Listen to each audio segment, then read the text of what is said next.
인간의 정의는 어떻게 탄생했는가, 필립 샌즈의 책이고요. 제목은 거창하지만 제노사이드와 그 인도에 반하는 죄의 기원에 대한 내용입니다. 2016년 원작이고 2019년 4월 한글 번역판을 제가 읽었습니다. 원제는 East West Street on the Origins of Genocide and Crimes Against Humanity.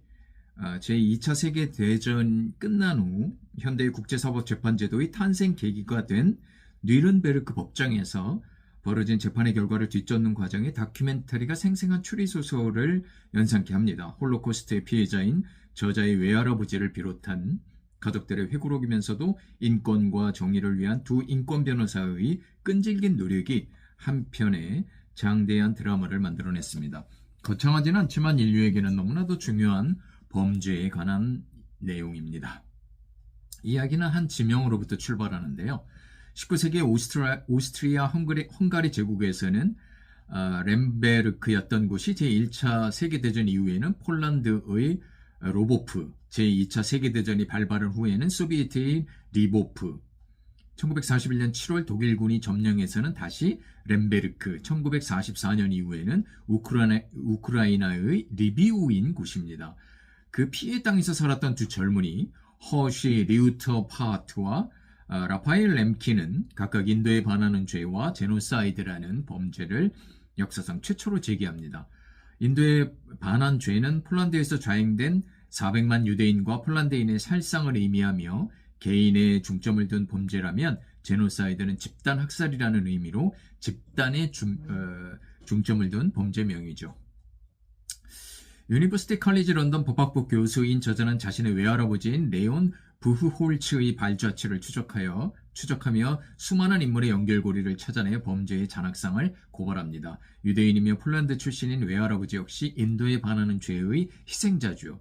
저자는 리비우의 대학 법학부에서 온 공개 강연 초대장을 계기로 렘베르크가 속한 지역의 나치 총독이었고 히틀러의 변호인이었던 한스 프랑크를 비롯한 전쟁 범죄자들이 어떻게 처벌을 받게 되는지 추적하기 시작합니다. 리뷰에 도착한 저자는 외할아버지인 레온과 그의 가족인 뿌리 등 여러 정보를 토대로 가족사를 파헤치면서 독일군과 히틀러의 전쟁 도발 과정이나 전황을 상세하게 알려주죠.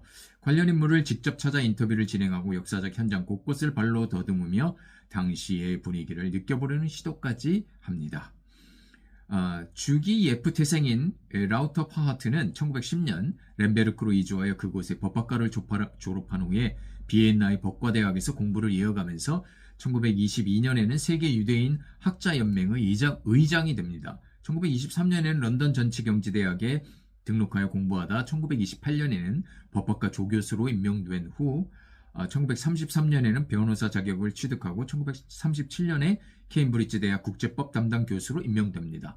1940년부터 미국에서 로스쿨과 대학 순회 강연을 하는 동시에 미국 법조계는 물론 정치계까지 큰 영향을 미친 라우터 파하트는 1945년 국제인권장전에 관한 책을 출간하면서 인도에 반하는 죄의 정의가 헌장에 제시될 수 있도록 만들었습니다. 폴란드 태생인 렘키는 1921년 로보프 대학에서 법학박사 학위를 마친 뒤 검사로 근무하며 국제규정을 제작하려 노력하였고 상법 분야의 변호사로 전직하여서는 히틀러의 침략으로 여러 도시로 전전하면서 나치의 법령과 조례를 모아 오류와 모순을 발견하면서 독일의 잔악행위를 만천하에 고발합니다. 1943년 11월에 완성한 추축국의 유럽 점령지 통치 원고에는 그리스 단어 제노스, 종족 또는 민족, 제노스와 라틴어 단어 사이드, 살인을 합쳐 제노사이드라는 단어가 나옵니다.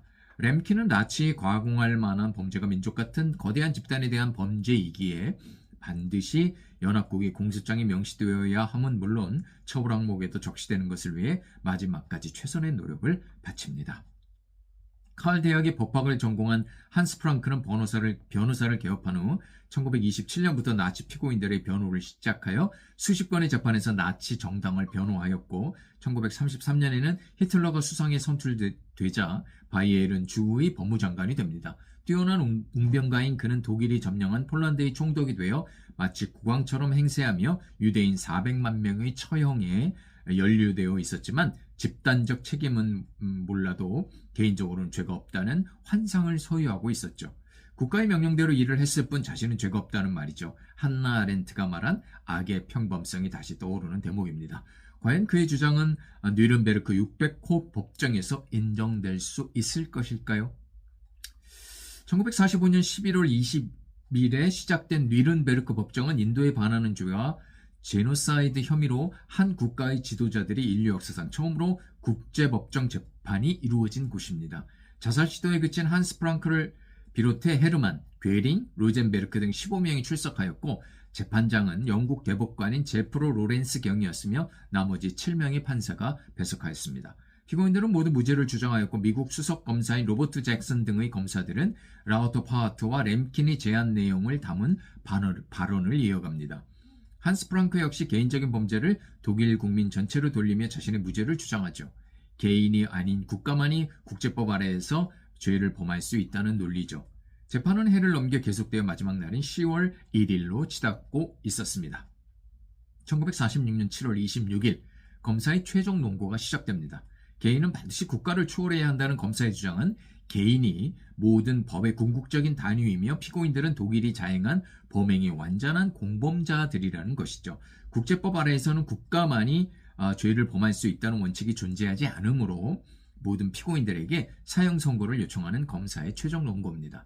8월 31일 한스 프랑크는 최후 진술에서 독일인들도 상당한 피해를 보았기 때문에 독일의 죄는 이미 사라졌다고 증언하죠. 결국 피고인 중 그 누구도 자신의 책임을 인정하지 않습니다. 판결은 9월 30일과 10월 1일 이틀간에 걸쳐 이루어졌습니다. 총 453번의 공개 재판과 더불어 94명의 증인 출석, 33명은 검찰 측, 61명은 피고인 측이 있었습니다. 첫날은 전체적인 사실관계와 범죄 판사의 판시에 집중하고 다음 날은 피고인의 유죄 여부를 판결했죠. 나치 수뇌부, 게슈타포, SD, 비밀경찰, SS, 친위대에 속한 50만 명의 장병은 유죄로 판결났으며 SA, 돌격대, 독일 제국 강요와 독일군 일반직원 고위 장성들의 처벌은 제외되었습니다. 1939년 9월 이전의 수십만 가지의 행위는 무죄로 판결이 난 것이죠. 한스 프랑크는 최소 300만 명의 유대인 학살 계획에 연루되는 등 전쟁 범죄와 인도에 반하는 죄에 관해 유죄로 인정되어 교수형에 처해졌고 괴링과 리벤트로프, 키텔, 칼덴브로크, 로젠베르크 등도 사형이 언도되었습니다. 21명의 피고인 중 3명이 무죄 선고를 받았으며 제노사이드라는 용어는 언급되지 않았죠. 라우터 파하트는 위안을 받았고 제노사이드에 대한 침묵으로 램킨은 절망한 판결 결과입니다. 10월 16일 오전 1시 11명에 대한 사형이 실행되었으며 괴링은 사형 집행 직전 자살로 삶을 마감합니다.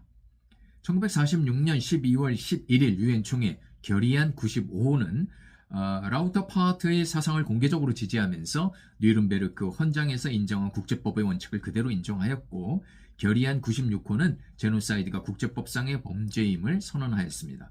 1948년 12월 9일 유엔 총회에서 제노사이드의 방지와 처벌에 관한 조약이 인권 조약으로 채택되었으며 다음 날엔 라우터 파하트의 저서의 영감을 받은 세계 인권 선언이 채택되었습니다. 1950년에 체결된 유럽 인권 조약에도 인도에 반하는 죄에 대한 관련 내용이 들어 있습니다. 렘베르크와 로보프에 살았던 라우터 파하트와 램킨은 인도에 반하는 죄와 제노사이드라는 개인과 집단을 연결하는 관계를 나란히 발전시켰죠.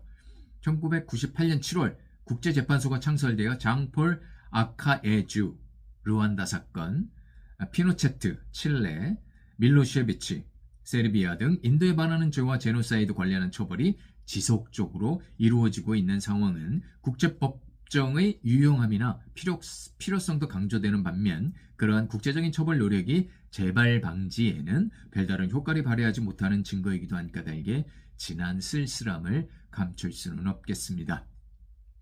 이 책의 역자는 간단한 역자의 말을 통해서 일본 제국주의 지도자들 중 그 누구도 인도에 반하는 죄로 처벌받지 않음을 통탄합니다. 이해가 되네요. 일왕인 히로히토를 포함하여 전쟁 범죄자들을 준엄하게 처단했어야 했는데 그러지 못해 결국은 지금까지 그 어떤 반성이나 사과 없는 파렴치한 행태를 보인 일본이 아닙니까? 진정한 사과, 그게 없는 것 같아요.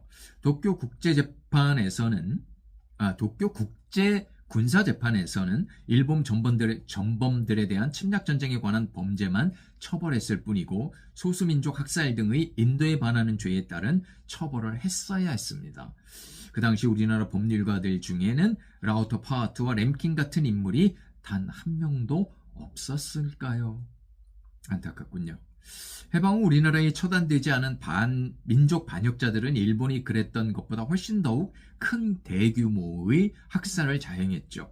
보도연맹 사건을 비롯해 4.3 사건, 여순항쟁, 광주민주화운동. 하지만 역자의 한마디는 어떤 희망을 갖기도 합니다. 국제법상 범죄는 소멸시효가 없다 라는 말 때문입니다. 그렇다면 위안부 할머니들이 다 돌아가시기 전에 라도 반드시 국제법상 일본의 범죄를 인도에 반하는 죄를 물어야 합니다. 절대로 더 이상은 유아무와 넘어가지 말았으면 좋겠습니다. 그렇지 않으면 일본의 과거사 만행은 계속될 것이고 파국의 한일 관계 역시 회복되기는 어려울 것입니다. 인도에 반하는 죄를 저지른 일본의 참회를 기대합니다. 자, 우크라이나의 리비우를 방문한 한 법학부 교수의 다큐멘터리가 대량 학살과 반인륜 범죄에 대한 기원을 밝혀냈습니다. 외할아버지와 어머니의 삶의 궤적을 추적하면서 한꺼풀씩 벗겨나간 현장에는 잔혹하고 광범위한 범죄가 어떻게 이루어졌으며 역시 두 사람의 법학도에 의해 그런 범죄를 단죄할 수 있는 정의가 어떻게 탄생했는지에 대한 진실을 밝혀주고 있죠. 허시 라우터 파하트와 라파엘 램킨의 인도에 반하는 죄와 제노사이드의 규정을 위한 치열한 노력에 경탄을 보내면서 이 땅의 모든 법률가 혹은 법학도 및 법학도를 희망하는 학생들이 꼭 읽었으면 하는 그런 희망을 가지며 이 책 읽기를 마무리합니다. 인간의 정의는 어떻게 탄생했는가? 필립 샌즈의 책입니다. 정말 그 법이란 건 참 인간의 정의, 법 이런 건 정말 소중하기도 합니다만 계속해서 발전시키지 않으면 노력하지 않으면 법은 거미줄처럼 될 겁니다. 힘 있고 권력 있는 자는 아무리 거미줄이 된 그 법으로는 처벌할 수가 없겠죠. 그냥 그 정말 힘없고 약한 소수자들만 그런 사람들만 아마도 법으로 처벌할 수 있을 것입니다. 인간의 정의는 어떻게 탄생했는가? 2025년 새해 벽돌을 맞아 정말 대한민국에도 정의가 이루어지길 바라는 마음에서 소개했습니다.